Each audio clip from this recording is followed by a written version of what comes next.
Welcome to the podcast, Ghosts, Demons, and Murder, Oh My. My name is Hayden Crook, and I will be your host for today's episode on Sheep Squatch and the Beast of Beckley. And before I do dive into the part two, I apologize for the delay in this episode. I know I said in the last one and just in I think the episode before that I was trying to get this done by like end of July time frame. Um, Work's been crazy. Um, there was a death in our family. My 6-year-old nephew passed away, so things have been hard. So I'm hoping doing this kind of breaks me out of my funk and kind of, I don't know, but I'm hoping that the podcast will be like a good distraction for me and I can plan um, fun episodes and interviews and stuff between college and work and just everything right now. Um, I am going to like a work conference retreat thing for a week, so maybe if I have some free time, I can come up with some stuff. I am trying to collaborate with an internet friend um, and do like a creepy pasta special. We'll see about that. So just stay tuned. I apologize. I mean, stuff happens. So thank you to those that are still there, those of you that have reached out, that listen to the podcast. So yeah.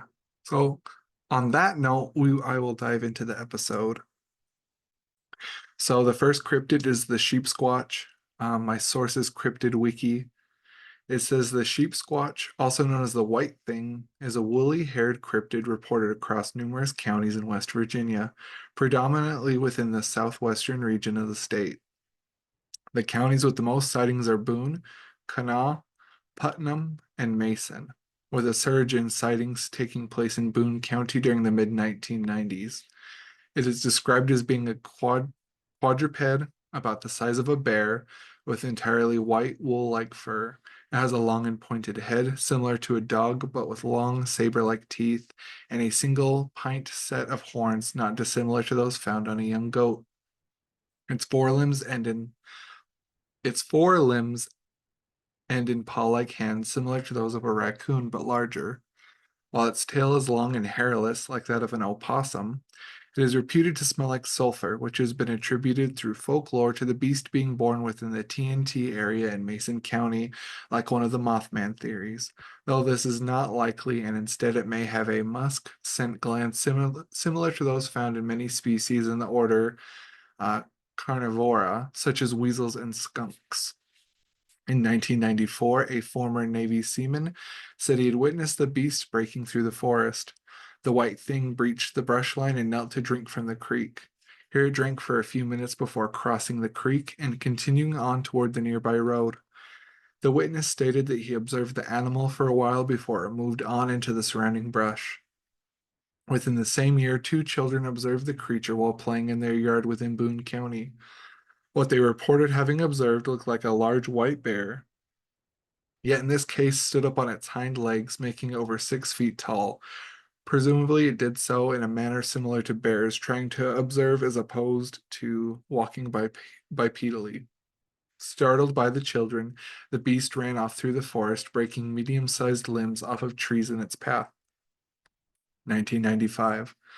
The creature was next spotted a year later, this time involving a car. A couple driving through Boone County observed a large white beast sitting in the ditch alongside the roadway. As many curious passerby might do in such a situation, they stopped their car to get a better look at it. They came to describe the creature again as mostly similar to earlier descriptions, yet they added that the creature had 4 eyes. In stark contrast to the last sighting where the sheep squatch fled the scene, the creature leaped out of the ditch and started to attack the car. Frightened by the attack, the couple drove off quickly, and once they arrived back at their home, they noticed large scratches on the side of the car where the beast had attacked it. Another incident in 1999 involved a couple of campers who were in the forest at night, again in Boone County, around a bonfire. They eventually heard an animal snorting and scuffling around the camp in a manner similar to an aggravated bear. though it did not come into the light of the campfire immediately. All of a sudden, the sheep squatch suddenly charged out of the darkness at the campers. Reacting quickly, they jumped up and ran back into their house, all the while being pursued by the sheep squatch. Giving chase is a natural reaction of a predator when a creature flees. Its initial attack could have simply been a mock charge. The white thing stopped at the edge of the forest when they crossed it and let out a terrible scream. It then turned around and headed back into the woods. The next morning, the campers returned to their campsite and the trail home, finding it to be torn up. They referred to it as like someone had tilled it up for gardening. 2015. In Folks Run, Virginia, the beast was spotted once again in the forests of Appalachia. The creature was spotted close to midnight by 6 campers spending the night in the dense woods.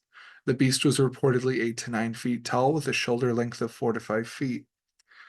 One of the campers first saw the beast at the top of the nearby hill in a crouching position. Then it stood up and he alerted the other campers. Then it started running down the steep hill toward the campers, but they were separated by the river that was flowing through. They looked in horror as it searched for a way to cross, and with no other option began to wade through the river. It finally came out of the water, and the campers reported that it appeared like a bipedal dog in the chest, with its fur wet from the river crossing. Then a loud gut-based screech was heard about 2 miles off from where they were. Then the sheep squatch looked up in shock, just high enough so the moonlight was in its face, and the campers looked on in fear as it let out a pathetic whimper, then in a sprint ran in the opposite direction of the noise. The campers quickly packed and left, then reported it to the locals, fearing that if the authorities were informed, they would be ridiculed. The identity of the campers is unknown as of March 2016. Entertainment. The sheep squatch was featured in the Destination America series, Monsters and Mysteries in America, where it was encountered by a couple of hunters after it had killed their dog the time before. The Wild Appalachia update to Bethesda's Fallout 76 added the sheep squatch as a new cryptid to encounter during a new side quest and events quest. Source 2 is 12WBOY. West Virginia Ghosts, an online repository for West Virginia ghost tales, credits the first stories of sheep squatch to the book The Telltale Lilac Bush, a collection of West Virginia folklore by Ruth Ann Music, published in 1965. One of the stories in Music's book, titled The White Thing, tells the story of a woman who encountered a white beast while traveling home from church on horseback. According to the story, the creature charged at the woman, but retreated back into the trees after she fled on her horse. Once she got home, the woman left her horse outside and went into her house. But the next morning, she found her horse dead, with most of the flesh torn from the horse's bones. However, whether this is a story of the sheep squatch or just another story of a white monster in West Virginia is unclear. The original story in Music's book makes no note of any sheep-like qualities about the monster other than its white fur. Clio, a website where people can document local historical and cultural sites, also describes the story of a Croatian immigrant who encountered the creature on his way back home from work in Marion County in 1929. According to the story, Frank Kozel took a shortcut through the woods after working at the Jordan 93 mine. During his walk home, he claimed to be attacked by a beast about the size of a large dog with white hair, a bushy tail, and sharp teeth, though it didn't leave any signs of injury on Kozel after he escaped. This story is another example of encounters with white monsters being attributed to the sheep squatch, despite the original story not making any reference to any sheep-like features of the creature. Are these stories of sheep squatch or possibly another creature entirely? Cryptid 2 is the Beast of Beckley. The third source is the National Cryptid Society. The Oxford English Dictionary defines the word cryptid as an animal whose existence or survival is disputed or unsubstantiated, such as the Yeti. For the following witnesses to living cryptids, there is no dispute. In this series of National Cryptid Society's case files, you will read what the witnesses have experienced in their own words. Keep an open mind when reading these accounts, and also remember one's perception and memory of an event can be influenced by the emotions felt at the time of the occurrence. The contributors to this series of articles are doing the best they can to recount what are, in some cases, very shocking and traumatic experiences. Location: Beckley, West Virginia. Submitted by Raven. For years, there has been something stalking the woods surrounding the area where I grew up, and it does not like that it has been noticed. The first encounter was actually not by me, but by my younger brother sometime around 2001, 2002. My mother received a phone call from my grandmother around 8 one summer evening, asking her to come down and pick my brother up.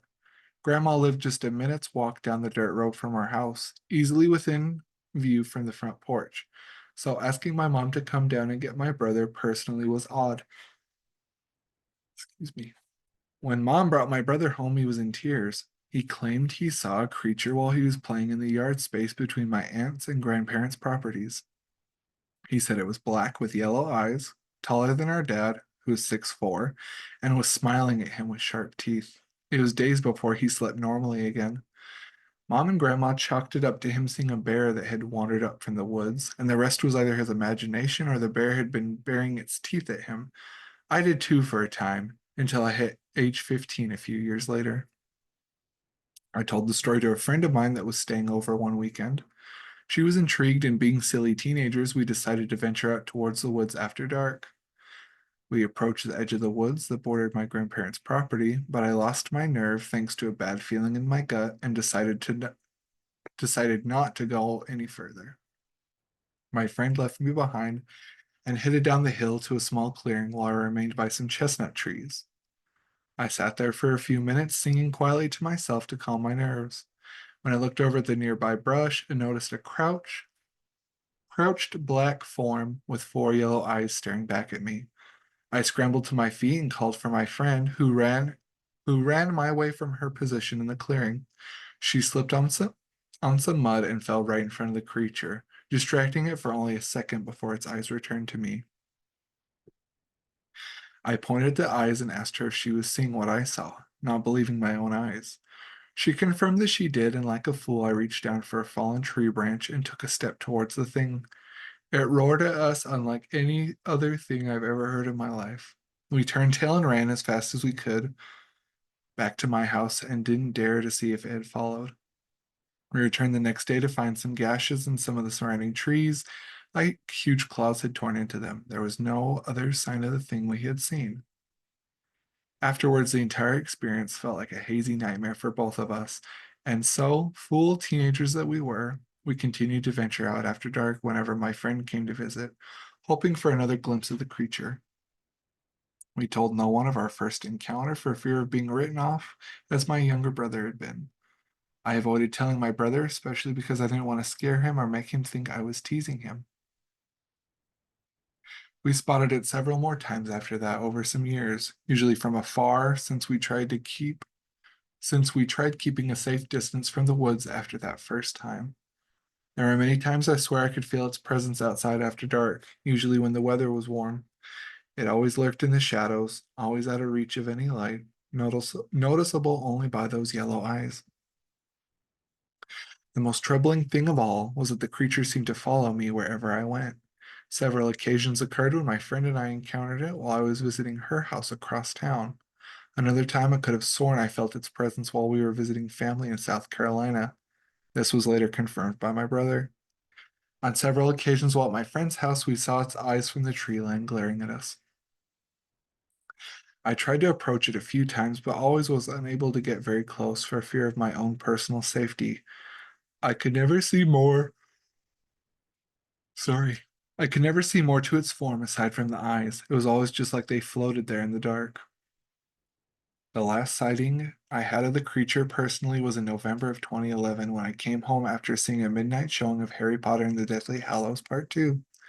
It was close to 3 in the morning when I came home that night. I stopped in the kitchen to get something to drink before bed when I saw it from the dining room window.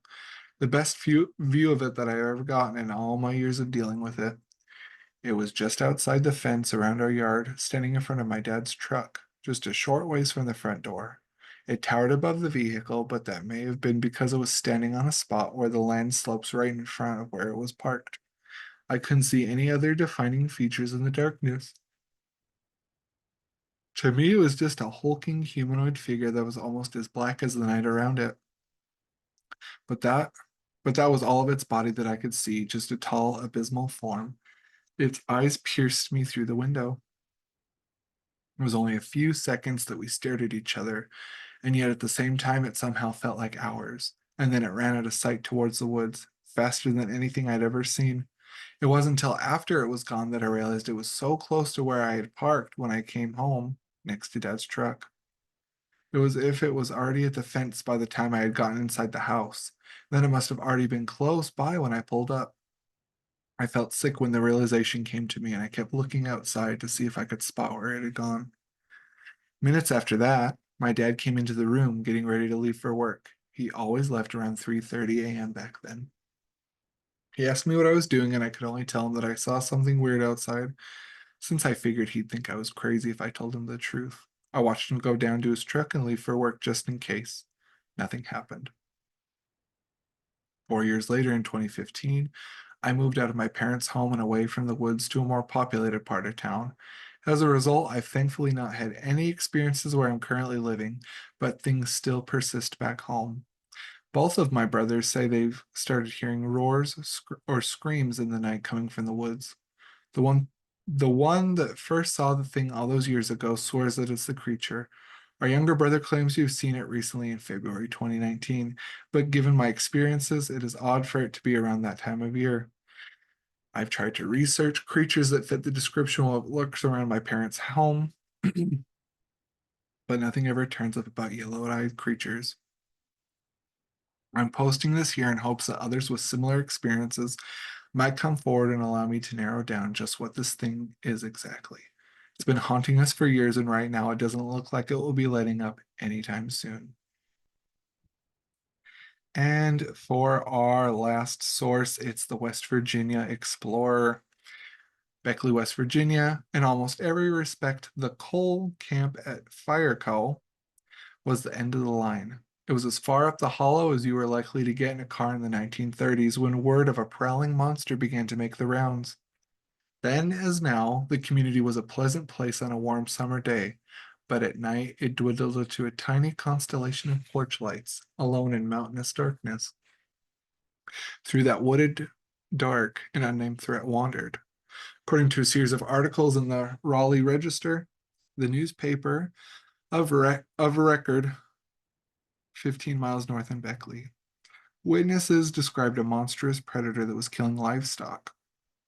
A witness in the July 15, 1936 edition described it as 10 feet long and powerful enough to snatch the heads off of fully grown hogs.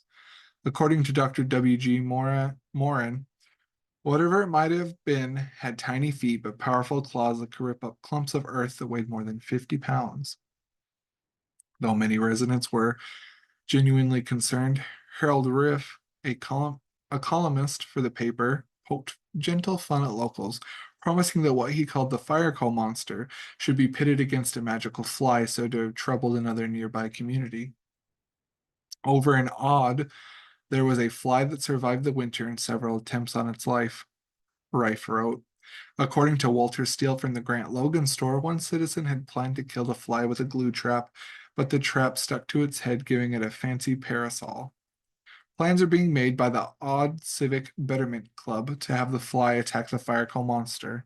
The hope is that the two will kill each other and get rid of the two beasts. Pauline Haga, a historian who collected more information on the lore than anyone else, reported a spate of dog killings and animal attacks in the region at the time. Those stories of encounters had not died down in the intervening decades. In 1992, in her column Yesterday and Today, Haga wrote, "Here it is 58 years later, and everyone had forgotten the event. But Claude Davis, who presently lives at Fireco, said there is still something strange going on up Willamette Hollow, and has been for years." Could it be assumed that whatever had been stalking the town and surrounding mountains was a bear or mountain lion? Most bears had been killed off in the region for food during the Great Depression, and very few sources of wild meat survived that time of need. Mountain lions, too, had been extinguished in West Virginia by the 1880s. Through the rumor of the fantastic, though rumor of the fantastic cats persists. State wildlife officials generally propose that if mountain lions are present, they are lone specimens and non native, and that no reproducing pairs are to be found in the state. Joe Green, a historian who's grown up in the hills near a great flat top mountain, says he was frequently warned as a child to beware of a chance meeting with whatever the notorious foe might be. My grandfather would tell us to stay away from there, Green said. He told us that all through the 80s.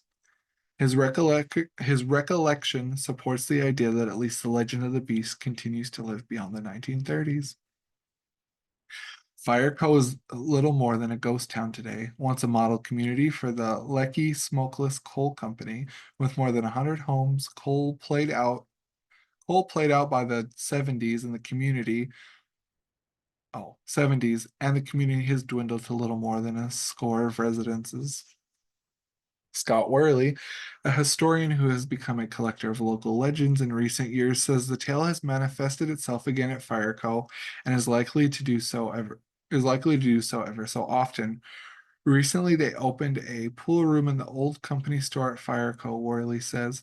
Two people I've spoken with and who do not wish to be identified were traveling from Beckley to play in a pool tournament. Never having been to Fireco, they became lost. While driving the back roads, they saw a creature cross the road and disappear into the woods. They described it as unlike any creature they knew, standing about 3 feet tall with a large head and gnarled teeth. They eventually made their way to the pool hall, but were afraid to tell their story. Worley, who regularly leads paranormal tours of the area, says he'll be following up on the legend. Facebook users with more information relevant to the beast or other paranormal phenomena in the area are encouraged to reach him on his Facebook page.